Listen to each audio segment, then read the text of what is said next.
Earlier this week, Becky was the guest on something called A Touch More.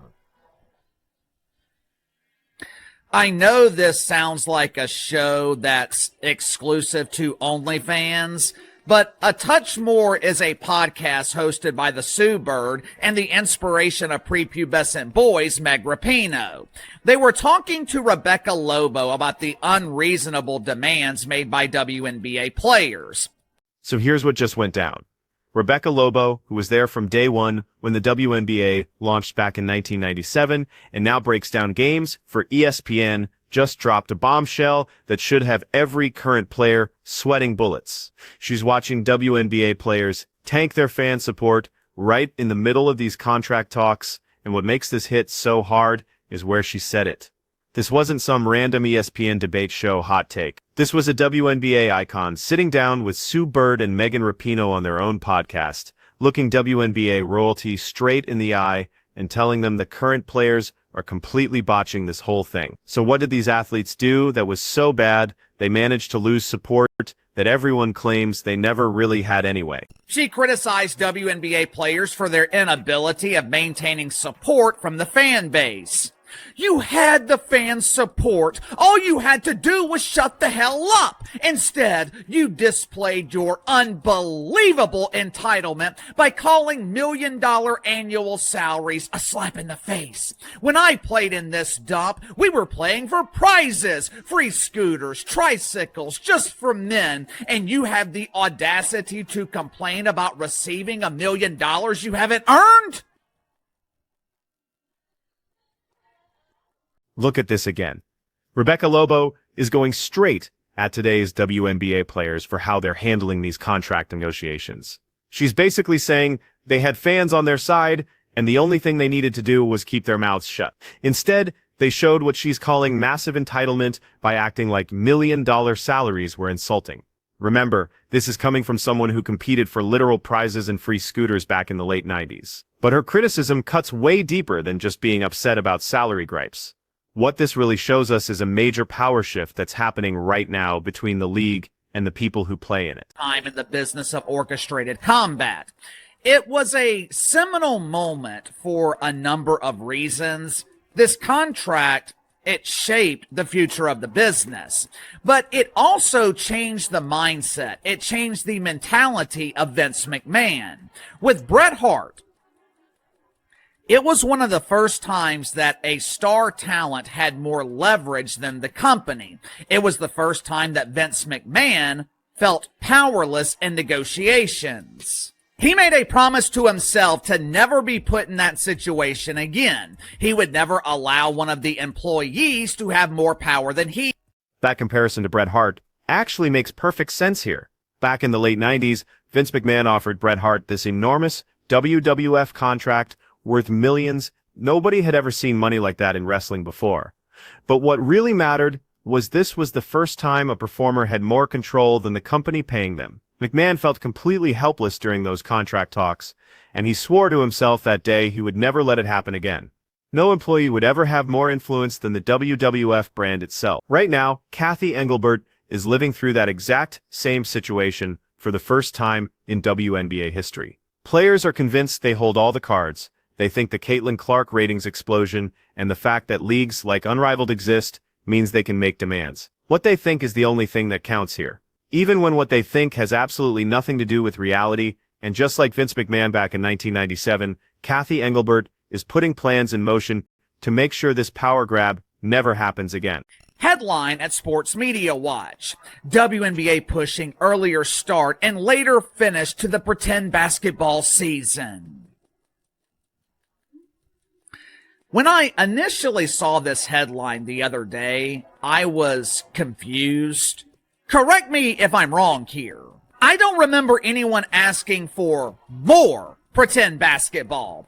I don't remember seeing this insatiable demand, this unquenchable desire for more women's basketball. Matter of fact, if you look at ratings and attendance for Unrivaled, or the fact that absolutely no one is talking about women's college basketball, or the fact that the WNBA Finals struggled to sell tickets with tickets going for less than $40.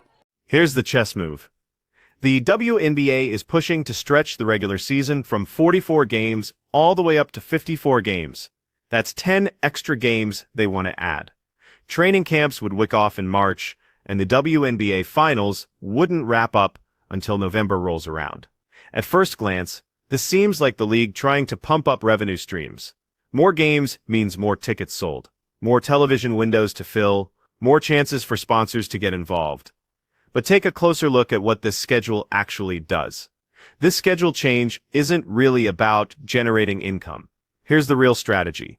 If this gets approved, WNBA players would go straight from the unrivaled season right into WNBA training camp with zero downtime. They'd be competing 12 months a year with absolutely no opportunity to play overseas.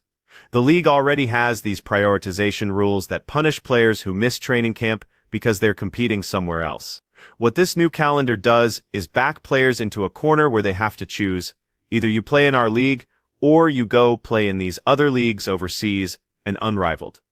You absolutely cannot do both anymore. From 44 games to a maximum of 54 games. This would give WNBA players 10 more opportunities to prove they can't sell tickets. But I don't think this is about money.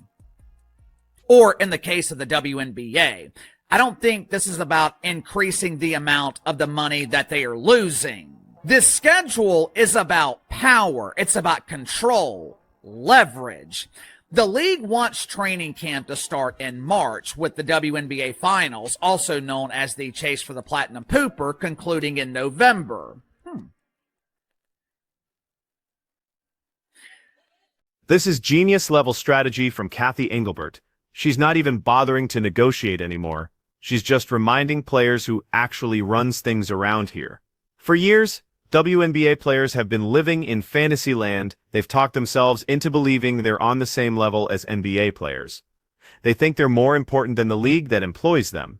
The workers think they have more power than the people who sign their paychecks. But reality is about to smack them in the face. WNBA players are basically entry-level employees. They're a nice bonus to have around, not something the business needs to survive. Entry-level workers get brought in when companies are doing well to help out the people who actually bring in money. But when it's time to cut costs, entry-level workers disappear first. Not because management wants to be mean, but because the business can function perfectly fine without them. Now, of course, Unrivaled is already doing a phenomenal job of putting themselves out of business. But with this new schedule, overpaid players in Unrivaled, they would have no break between the Unrivaled season and the WNBA season. This proposal, it essentially forces WNBA players into making a choice. Due to prioritization, the WNBA penalizes players who don't show up to training camp because they're competing in another league. Think about what would actually happen if WNBA players decided to go on strike right now. Fans wouldn't lose sleep over it, because WNBA fans barely existed before the Caitlin Clark situation happened. NBA owners wouldn't panic because this league costs them money every single year. They'd actually save cash if players walked away from their jobs. That's not having leverage. That's the complete opposite of leverage. Look at the difference with the NBA. If NBA players said they were going on strike, the entire league would be in full crisis mode. Billions of dollars in revenue would disappear instantly. Television partners would be demanding their money back. Major sponsors would run for the exits. NBA owners would give players almost anything they asked for to prevent that disaster. But with the WNBA, a strike would just mean everyone gets an early vacation. The employees think they are more powerful than the employer, when the reality is WNBA players are the equivalent of entry-level employees. Entry-level workers, they're a bonus. Entry-level workers are hired when the company is thriving to assist those who are actually generating the revenue. But when times get tough, when management slashes the budget, the entry-level workers, they are the first to be fired. What makes this whole situation fascinating is how players genuinely believe they're holding all the cards right now. Attendance went from practically nothing to slightly more than practically nothing, and they think that's some kind of mandate from the fans. Television ratings jumped up because one single player, Caitlin Clark, became this massive cultural phenomenon. And suddenly, everybody thinks they deserve NBA-level paychecks. Unrivaled and overseas leagues are rearing contracts around, so players figure they've got options now. But all of that is just smoke and mirrors. None of it actually gives them real negotiating power when their employer is basically paying for their entire professional existence. Like I have told you guys from the beginning, this leverage that WNBA players think they have, this leverage is an illusion. The increased ratings, attendance going from nothing to almost nothing, secondary dumps like Unrivaled and Project B. This gave WNBA players the illusion of leverage. If you took this same situation and you applied it to the NBA, the league would be in trouble. NBA players would get whatever the hell they wanted. But with the WNBA, the same leverage does not apply because this league isn't a necessity. It's a bonus. It's a nice tax write-off for the NBA. But if it goes away, they'll just find another way to ease their tax burden. The way it looks right now, if WNBA players want their $1 million annual contracts, if they want to be paid what they deserve, they're going to have to make some concessions. And the main concession seems to be Unrivaled going out of business. Here's what this new schedule proposal actually does. If WNBA players want those $1 million contracts, the same salaries they're calling insulting despite not bringing in enough revenue to justify them, they're going to have to give up some things. And the biggest thing they'll have to sacrifice is this. Unrivaled is about to go out of business. Think about how Unrivaled actually works. It's a 3-on-3 league that operates during WNBA offseason. From January through March, they're paying players 6-figure salaries for 8 weeks of basketball. The whole concept only works because they can get WNBA talent during those winter months when those players would normally be overseas. But if the WNBA season stretches from March all the way through November, Unrivaled loses every single player they need. Athletes can't compete in both leagues anymore without breaking prioritization rules and losing their WNBA money. Nafissa Collier and Brianna Stewart created Unrivaled specifically to give players a way to stay in America during the offseason. They raised millions of dollars in funding. They got broadcast deals locked down. They convinced 30 players to invest in the concept. And now the WNBA is about to make their entire business plan impossible to execute. This isn't some accident. This is Kathy Engelbert, methodically destroying every alternative option that could give players any kind of leverage in future negotiations. Rebecca Lobo's comments on that podcast show us exactly how the veterans see this whole mess. She played when salaries were embarrassingly tiny. She competed for actual prizes instead of real paychecks. And from where she's sitting, current players are being ungrateful by whining about $1 million offers. But what's really going on here isn't about being thankful or acting entitled. This is all about power. This is about whether the employees can tell their employer what to do. And in this situation, the answer is becoming crystal clear. The WNBA isn't something the world needs to have. It's a tax write-off for NBA owners. It's a nice gesture toward making things more equal between men and women. It's a way for NBA owners to show they care about social issues. But if it vanished tomorrow, the NBA would just find some other charitable cause to throw money at. That's definitely not true for the player. Without the WNBA, most of these athletes have nowhere else to go that pays real money. Overseas leagues don't offer enough to build careers on. Unrivaled can't exist without the WNBA's off-season window, and there's no other professional league in America for that. So when players talk about opting out of the current deal or demanding 50% revenue sharing like NBA players get, they're trying to negotiate from a position where they have absolutely no strength. They're pretending to have leverage they don't really have, and the league knows it perfectly well. That's exactly why this schedule proposal isn't really a proposal at all. It's basically an ultimatum. Play by the rules we set, take the deal we're offering, and stop pretending you have somewhere else to go, because we're about to make those other options disappear completely. The comparison to Vince McMahon and Bret Hart keeps making sense because it's so accurate. McMahon figured out in 1997 that letting talent become more powerful than the brand creates a business model that can't last. He spent the next 25 years making absolutely sure no wrestler could ever hold that kind of control again. He built the WBE brand to be more important than any individual performer. And when big stars left for other companies, WBE kept going just fine, because fans came to see the company, not just the wrestlers. Kathy Engelbert is using that exact same strategy right now. She's making sure the WNBA brand, weak as it might be, stays more important than any individual player. Even Caitlin Clark, who created 90% of the league's extra attention this season, doesn't have enough power to make demands. Because if Clark decided to walk away tomorrow, the WNBA would still be here. It would go back to playing in mostly empty arenas for tiny television audiences, but it would keep going. The NBA would continue funding it for good publicity. The league would keep losing money like it has for 27 years. That's the truth. WNBA players refused to face.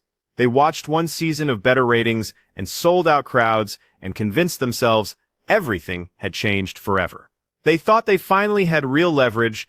They believed this was their chance demand NBA-level treatment. But they completely misunderstood what was happening. The ratings boost came almost entirely from one player.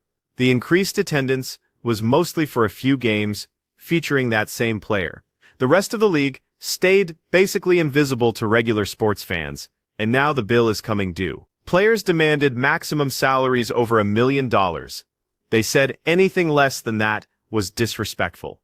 They compared themselves to NBA players despite bringing in a tiny fraction of the revenue.